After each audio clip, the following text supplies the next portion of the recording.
Mahin Ali had always believed that truth, no matter how deeply buried, eventually found its way to light. A young, sharp, and idealistic lawyer, she had built her reputation in Lahore's crowded courtrooms as the woman who never compromised with lies. Her calm confidence and piercing logic had won her both admiration and quiet enemies. When she was assigned the murder case of Zafar Malik, a wealthy businessman, it seemed like just another step in her rising career. The prosecution's story was clear. A domestic worker had stabbed her employer after years of abuse. The evidence was straightforward: a bloody knife, a confession under pressure, and one key witness, a blind woman named Nabila, who lived next door and claimed she heard the victim's final moments. But something about the case unsettled Mahin. The timing of the murder, the sudden disappearance of Zafar's personal staff, and the unnerving silence from his family all whispered that there was more beneath the surface. She spent late nights at her office, reading the case files again and again. Each time, she noticed inconsistencies: a phone record missing here, a CCTV clip cut too soon there. Yet, when she questioned the investigating officer, he brushed her off with a smile that didn't reach his eyes. Outside, the city was drowning in monsoon rain.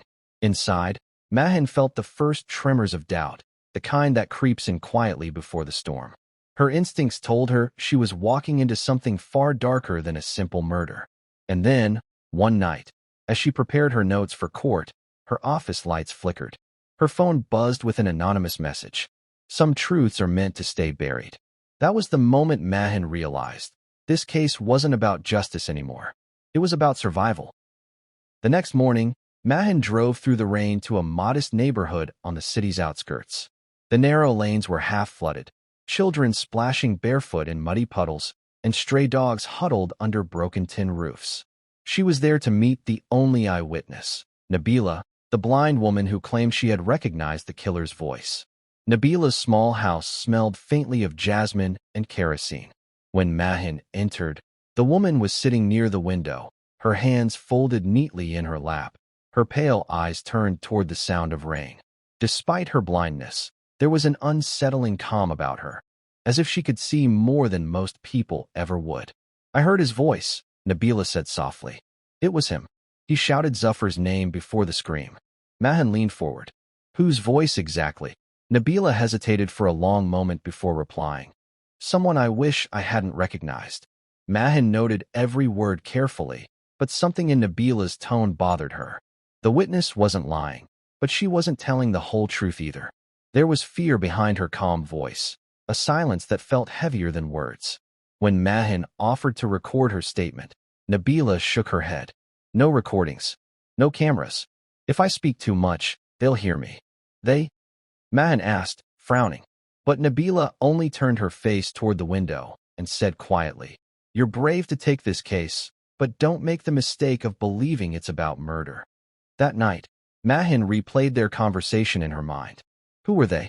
Why would a blind woman fear for her life? Her first doubt had taken root, a small crack in the case that would soon split open into a nightmare. A week later, Mahin received a call from an unknown number. The voice on the other end was trembling. It was Nabila. "Come alone," she whispered. "There's something I need to tell you before it's too late."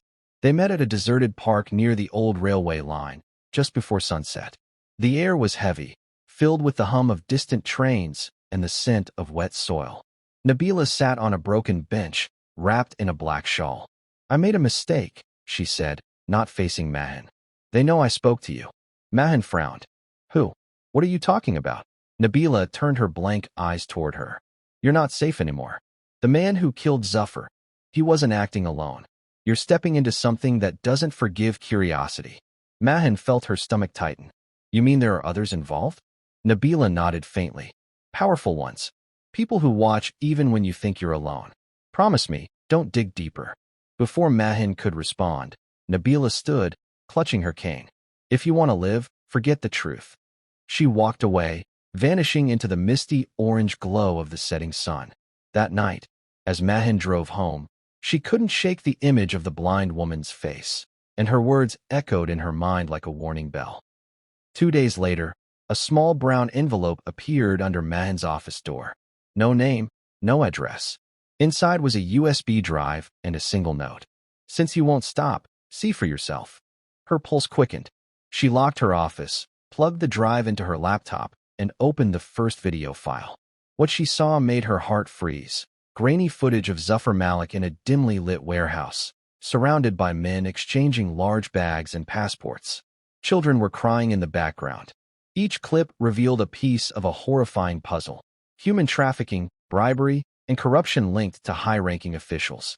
And Zafar wasn't the victim. He was the ringleader. Mahin's hands shook as she went through file after file: invoices, shipping logs, and names of people in government positions. It was bigger than anything she had ever imagined. But before she could copy the data, her screen went black. A single line of text appeared: "This information is not yours to keep." The USB drive ejected itself automatically. Mahin yanked it out, terrified. Who could have sent it? And how could they have control over her system? For the first time, she realized she wasn't the hunter in this case anymore. She was being watched. The next morning, Mahin was summoned to the police headquarters to discuss new developments. There, she met Inspector Rayhan, the officer in charge of Zafar Malik's murder investigation.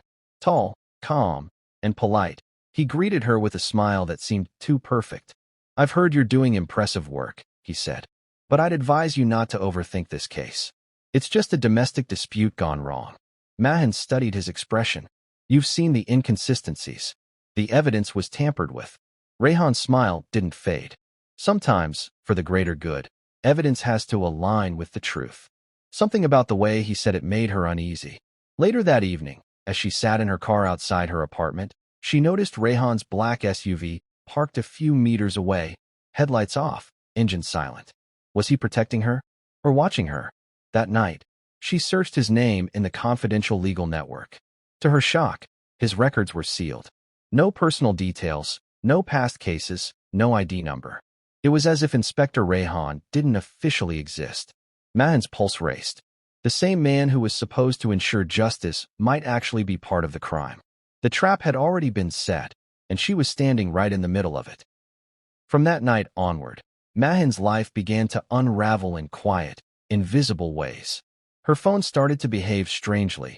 Messages disappeared before she could read them. Calls dropped mid-sentence. Her internet browser opened random pages full of static and numbers. One evening, she returned home to find her front door slightly open. Nothing was missing, but every item on her desk had been moved an inch to the left. Someone had been there, not to steal, but to remind her she wasn't alone. Then came the messages. Every night, at exactly 2:07 a.m., her phone lit up with a single text from an unknown number. "The truth will kill you." No matter how many times she blocked it, the message came again. Same words, same time. Sleep left her completely. Shadows in her apartment seemed to move when she wasn't looking. The world outside continued as normal, but Mahin could feel the invisible walls closing in. When she reported the threats, the police laughed it off. "Probably a prank," they said. Only Inspector Rayhan looked at her, long and cold, and said quietly, "Sometimes silence is safer than justice." Mahin stared at him, realizing the message wasn't a warning anymore. It was a countdown. Days turned into weeks, and Mahin heard nothing from Nabila. Her calls went unanswered. Finally, she decided to visit the blind woman's house again, only to find the door unlocked and the rooms completely empty. The scent of jasmine and kerosene that once lingered there was gone. A neighbor told her she left 2 nights ago, said she was going to Karachi. But Mahin noticed the lock on the main door was broken from the inside, and there were faint streaks of dried blood near the threshold. Her heart pounded. Something terrible had happened. She went to the police station to file a missing person report, but Inspector Rayhan dismissed her concerns with a shrug. She probably left on her own. You're letting your imagination run wild. That night, Mahin couldn't sleep. She kept replaying Nabila's words. "They know I spoke to you." Had they silenced her for good? As Mahin sat alone in her dark apartment, she heard a faint tapping sound near the window. When she pulled the curtains aside, a small envelope was taped to the glass from outside. Inside it was a piece of paper with a single handwritten line. She saw everything. So did you. For the first time, Mahin realized she wasn't just a lawyer fighting a case. She was the next witness. Determined to find proof before it was too late, Mahin began searching through her law firm's confidential archives. The USB's partial data had hinted that someone inside her own firm was helping cover up the trafficking network. One night, long after everyone had left, she broke into the managing partner's office. There, in a hidden drawer, she found documents signed with the firm's letterhead, contracts, offshore transactions, and emails linking her senior partner, Advocate Salman, to Zafar Malik's business empire. Before she could photograph them, the office lights flickered on. Salman stood by the door, his expression calm and cold. "I warned you not to chase ghosts, Mahin," he said quietly. "Now you've become one." Her throat went dry. "You're part of it, all of it." He smiled. "Part of it? My dear, I built it." He stepped closer. "You think justice is about truth. It's not. It's about who can afford it." She backed away, clutching her phone, but before she could call anyone, Salman leaned in and whispered, "Walk away, or you'll end up like Nabila." Mahin ran out, trembling. In that moment, her belief in the system shattered. The law she had devoted her life to had turned into a weapon, pointed at her. Despite the fear, Mahin refused to give up. She compiled every piece of evidence she had left, copies of files, fragments of the USB, and an anonymous email she had received from someone calling themselves the Silent One. The email claimed to be from inside the same network, offering to expose everyone, but only if Mahin revealed the truth in open court. On the morning of the final hearing, the courtroom was packed. Reporters, officials, and half the city's legal community were there. Inspector Rehan sat in the front row, watching her with that same unreadable smile. Mahin stood, heart pounding, and connected her laptop to the courtroom screen. "Your Honor, what you are about to see will change everything." She pressed play. The screen flickered, but instead of the incriminating videos, hundreds of photos of Mahin herself appeared. Photos of her home, her office, her private notes. Gasps filled the room. The judge ordered the display stopped immediately. Rehan rose from his seat, murmuring something to another officer. Mahin's hands trembled. Someone had hacked her evidence, turned the entire case into a trap. Within minutes, the hearing was adjourned. By noon, news headlines screamed, "Lawyer fabricates evidence in high-profile case." Her reputation was destroyed in a matter of hours. And somewhere, behind every flashing camera, she could almost sense them, the unseen faces watching, smiling. That night, Mahin packed a small bag and left her apartment. She knew they would come for her next. The city felt different, colder, emptier, as if it had already erased her name. She drove aimlessly until dawn, finally stopping by an abandoned rest house near the highway. Exhausted, she fell asleep in the car, clutching the only remaining copy of her notes. When she woke up, her phone had one new notification, a private message from an unknown sender. It contained an audio file labeled simply, Nabila.mp3. Her hands shook as she pressed play. Nabila's voice filled the silence. Weak, trembling, but alive. "They think I'm dead. I'm not. I escaped. They fear exposure. Don't stop, Mahin. The world needs to know." Tears welled in Mahin's eyes. She whispered, "I won't." But before she could forward the file, her car's lights flickered and the engine died.